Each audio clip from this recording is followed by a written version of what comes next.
Gue kira tumbal proyek tuh cuma ada ketika lo tuh mau bangun sesuatu yang bertujuan untuk tempat menjual sesuatu gitu loh.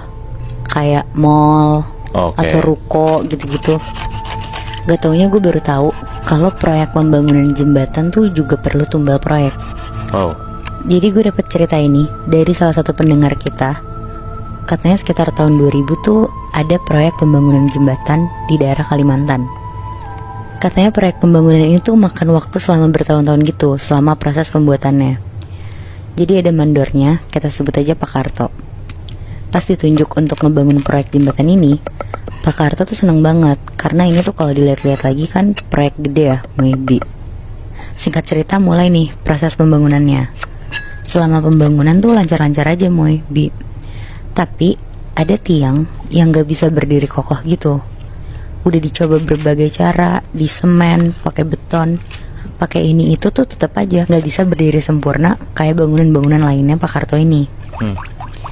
Semua kuli di situ tuh bingung banget, benar-benar nggak kayak biasanya banget lah. Sampai proyeknya tuh sempat di hold dulu beberapa hari, dan Pak Karto tuh ngehubungin teman sesama mandor lainnya.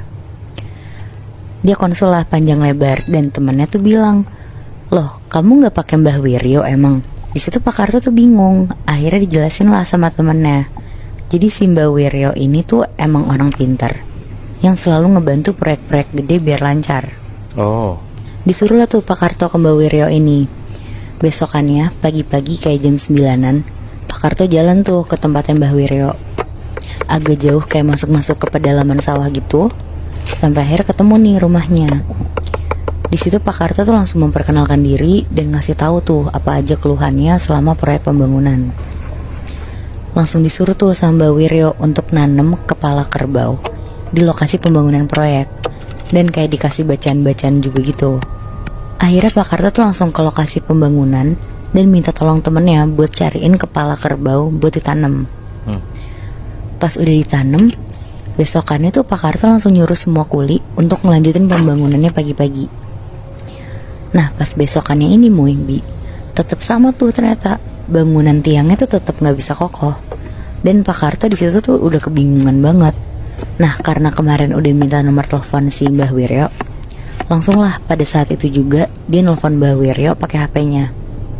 Dikasih tahu tuh kalau ini tuh tetap nggak berfungsi. Padahal si Pak Karto tuh udah nanem sesuai petunjuk. Bahkan sampai didoa-doain juga tetap nggak bisa.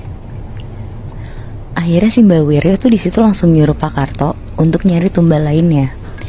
Tapi Muibi, kali ini tuh udah bukan binatang lagi, tapi manusia.